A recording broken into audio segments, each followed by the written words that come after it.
Radhe Radhe everyone, आप सभी का हमारे चैनल में बहुत बहुत स्वागत है। सबसे पहले आप सभी को जन्माष्टमी की हार्दिक शुभकामनाएं हमारे परिवार की ओर से। जन्माष्टमी पर किस प्रकार पूजा की जाती है बिल्कुल सरल तरीके से आपको बताने वाली हूँ। आपके मन में जो भी कंफ्यूजन होगी जन्माष्टमी को लेकर वो सारी दूर हो जाएगी। तो आपको क्या करना है, सबसे पहले एक चौकी बिछाना है। चौकी पर आपको पीले कलर का कपड़ा बिछाना है। सर्वप्रथम आपको दीपक जलाना है। दीपक में इतना घी जरूर डालना कि 6 बजे से 12 बजे तक ये दीपक जो है ना जलते रहना चाहिए। तो जब सूरज ढलने लगता है उस समय आपको ये दीपक प्रज्वलित करना है। एक कांसे की थाली या पीतल की थाली या तांबे की थाली हो या चांदी की, सोने की, जो भी आपके पास थाली है, स्टील को छोड़कर, वैसे स्टील जो है ना पूजा में ज़्यादा यूज़ नहीं की जाती, तो उस समय जो है ना उस थाली में आप स्वास्तिक बनाएं या भगवान विष्णु का कोई आप मंत्र लिख लीजिए। उसमें चावलों का आसन देकर फूल विराजमान कर लड्डू गोपाल के सारे वस्त्र वगैरह, आपको सारी ज्वेलरी वगैरह उतार कर जो है ना उसमें आपको विराजमान कर देना है। खीरा आपको बगल में ज़रूर रखना है क्योंकि इससे जो है ना भगवान का जन्म करवाया जाता है। तो फल और फूलों के बीच जो है ना भगवान को इस तरह से पूरा आप ढक दीजिए 7 बजे के समय, जब थोड़ा सा अंधेरा हो जाता है। तो ये क्रिया करना बहुत ज़रूरी होता है जन्माष्टमी पर। तो इस तरह से फूलों से पूरी तरह से ढक दें।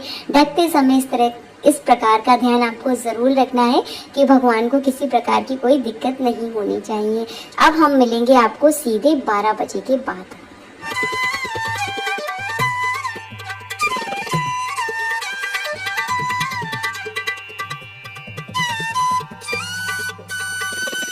तालियां और शंख घंटी बजाकर भगवान का स्वागत किया जाता है।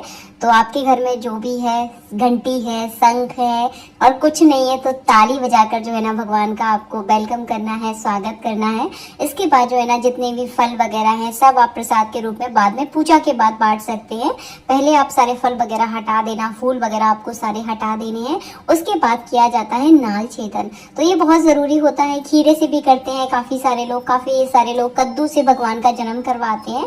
तो ये सारी अपने अपने घर की परंपराएं हैं। खीरे से जन्म करवाना बहुत अच्छा माना जाता है। और इस तरह से 1 रुपए का मैंने कलदार लिया है। जिस तरह से घड़ी घूमती है उसी दिशा में आपको कलदार घुमाकर जो है ना इसके ऊपर वाला जो हिस्सा होता है जहाँ खीरे की डंडी लगी होती है उस हिस्से को आपको काट कर जो है ना तुलसी के वृक्ष के नीचे जो है ना इसको गाड़ दिया जाता है। बहुत शुभ माना जाता है। कहा जाता है कि तुलसी की मिट्टी के नीचे अगर आप भगवान की नाल को अगर गाड़ते हैं तो कहते हैं उस घर में कभी लक्ष्मी की कोई कमी नहीं होती। तो आप गाड़ सकते हैं, हमने भी कई बार गाड़ा है। ये एक गुप्त चीज जो है ना आपको इस वीडियो में मैंने शेयर की है। इसके बाद जो है ना भगवान को स्नान करवाया जाता है। जब किसी बच्चे का जन्म होता है तो उसकी शुद्धि के लिए उसको स्नान करवाया जाता है। तो वही जो है ना स्नान आपको करवाना है पंचामृत से स्नान। आप चाहे तो पंचामृत को एक कटोरी में बनाकर उससे भी स्नान करवा सकते हैं। आप चाहे तो 5 अलग अलग चीजों से भी भगवान को स्नान करा सकते हैं। सर्वप्रथम मैंने गंगा जल से स्नान करवाया, उसके बाद कच्चे दूध से, फिर दही से, फिर शहद से, फिर शहद से, फिर घी से। मैं यहाँ पर शंख का यूज कर रही हूँ। अगर आपके पास शंख है तो अच्छी बात है, शंख से स्नान करवाना बहुत अच्छा माना जाता है। अगर आपके पास शंख नहीं है तो आप कटोरियों में सारा सामान लेकर भी जो है ना स्नान करवा सकते हैं। देखिए, पूजा में कोई कमी पेशी रह जाए कोई दिक्कत नहीं है, लेकिन भाव में कोई कमी पेशी नहीं रहना चाहिए। और हाँ, भगवान की पूजा करते समय भगवान का मंत्र का आप जाप जरूर करें। हो सकेगा तो नीचे डिस्क्रिप्शन में भगवान का मंत्र जो है ना मैं श्री हरि का मंत्र नीचे लिख दूंगी, तो आपको जो है ना आसानी होगी। मंत्र जापते हुए सारी मोह माया को छोड़कर जो है ना केवल भगवान के भजन में आपको अपना मन लगाना है। रात के 12 बजे भगवान का जन्म करवाकर उनकी पूजा की जाती है। काफी सारे लोग आज के दिन व्रत भी रखते हैं जन्माष्टमी का, और काफी सारे लोग नहीं रखते। कहते हैं जितना फल आपको हजारों एकादशी का व्रत करने से मिलता है वो केवल एक जन्माष्टमी का व्रत करने से आपको फल मिल जाता है। तो आपके शरीर में अगर इतना सामर्थ्य है तो आप इस व्रत को जरूर करें।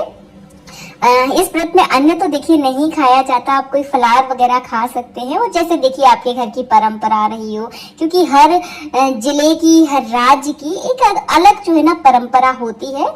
तो इसके बाद जो है ना मैंने स्नान कराने के बाद अंग पोषण कर दिया। उसके बाद हम सुगंधित इत्र लगाएंगे, और सुगंधित इत्र लगाकर जो पूजा का माहौल होता है ना वो कुछ अलग ही होता है। जिनका पूजा में ध्यान नहीं भी लग रहा होगा उनका जो है ना पूजा में ध्यान लगने लगता है सुगंधित इत्र लगाने के बाद। इसके बाद जो भी आप लड्डू गोपाल के लिए वस्त्र लेकर आए हैं, जो भी उनके श्रृंगार के लिए जो भी आप सामग्री लेकर आए हैं, ये कभी मत सोचना अरे हम तो ये ला ही नहीं पाए, हमारी तो ऐसी स्थिति नहीं है। तो जो भी आप भाव से भगवान को अर्पित करोगे, भगवान उसे जो है ना खुशी खुशी जो है ना स्वीकार करते हैं, और उसी में जो है ना हमारे भगवान जो है ना जम उठते हैं। तो मतलब जमने का मतलब है बहुत सुंदर लगने लगते हैं, हमारी भाषा में उसको जमना बोला जाता है। तो बहुत सुंदर जो है ना लगने लगते हैं। तो भाव से आप भगवान को स्नान कराएं, उनको तैयार करें। और ऐसा जरूरी नहीं है कि भगवान महंगी पोशाकों में ही सुंदर लगते हैं। अगर आप 10 रुपए की पोशाक भी भगवान को प्रेम से पहनाएंगे ना तो उसमें भी आपके भगवान बहुत खूबसूरत लगेंगे। इसके बाद लगाना है आपको भोग। तो भोग की सारी सामग्री आप देख ही रहे हो। यहाँ पर मैंने धनिए की पंजीरी बनाई है, फल रखे हैं, और यहाँ पर मिश्री है, माखन है, और पंचामृत मैंने बनाया है, और गुड़ का पाक बनाया है। तो यही सारा भोग जो है ना भगवान को जन्माष्टमी पर लगाया जाता है। काफी सारे लोगों को भोग के बारे में जानकारी नहीं होती है, इसलिए मैं सारी चीजें आपको स्पष्ट रूप से बता दी है। भगवान के भोग में तुलसी का दल डालना बिल्कुल मत भूलना।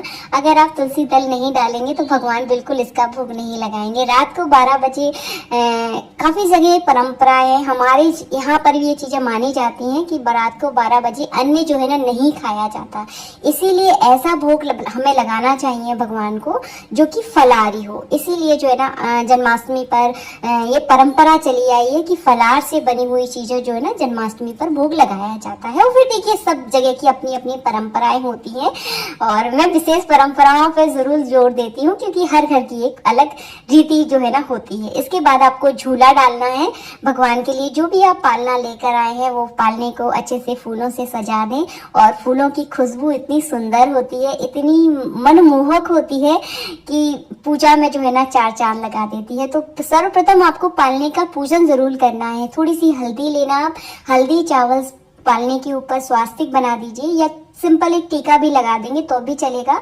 और चावल चढ़ाने के बाद भगवान को इसमें विराजमान करना है। नीचे कोई कपड़ा जरूर बिछा लेना, जल्दबाजी में बिल्कुल मत भूल जाना। काफी बार होता है हम पूजा में इतनी ज्यादा जल्दी हमें होती है कि हम आधे से ज्यादा चीजें जो है ना भूल ही जाते हैं। तो आपको कुछ भूलना नहीं है। नीचे पालने में पीले कलर का आप कोई कपड़ा बिछा लें, कोई गद्दा है तो गद्दा बिछा ले, ऐसी चीज बिछाना है ताकि भगवान को बैठने में कोई दिक्कत ना हो। इसके बाद भगवान के लिए आप जो भी खेल खिलौने लेकर आए हैं उनको एक एक बार जरूर बजा दे, क्योंकि बच्चों को जो है ना खिलौने से बड़ा प्रेम होता है। तो वो सारी चीजें आपको भगवान के आसपास जो है ना रख देनी है। खासकर भगवान को हाथी, घोड़ा, गुनगुना और बांसुरी से जो है ना बहुत प्रेम है।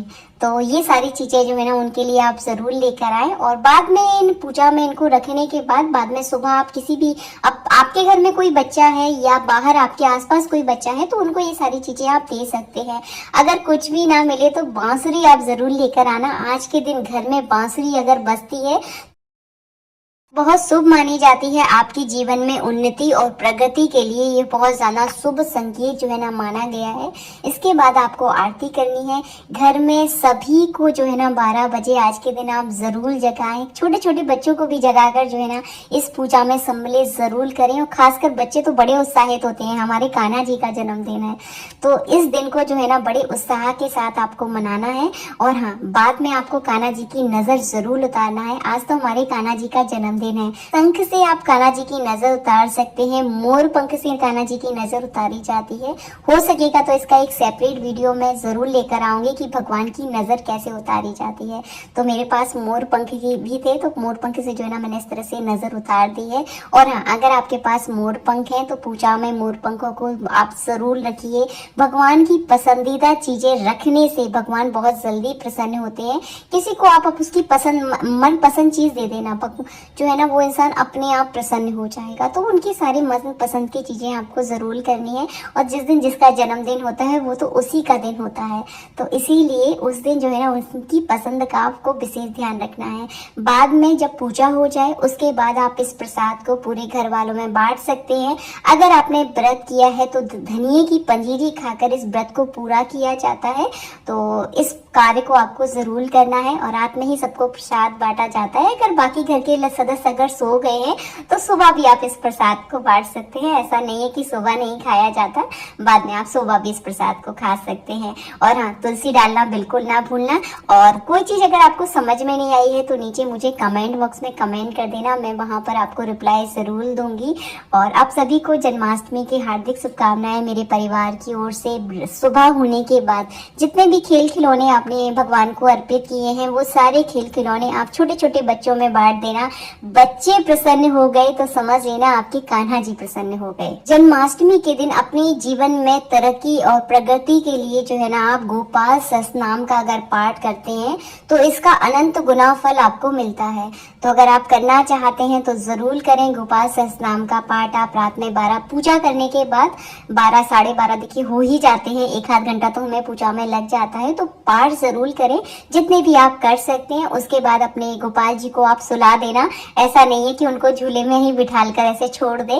तो रात में जैसे आप सोने जाए उसके बाद ठाकुर जी को भी सुला दें, और पुनः जो है ना फिर से उन्हें उठाकर जो है ना उनको स्नान वगैरह करवाना है। जय श्री राधे मित्रों, राधे राधे। कुछ समझ में नहीं आया है तो मुझे कमेंट कर देना, वहां पे मैं आपको रिप्लाई जरूर करूंगी। जय श्री राधे।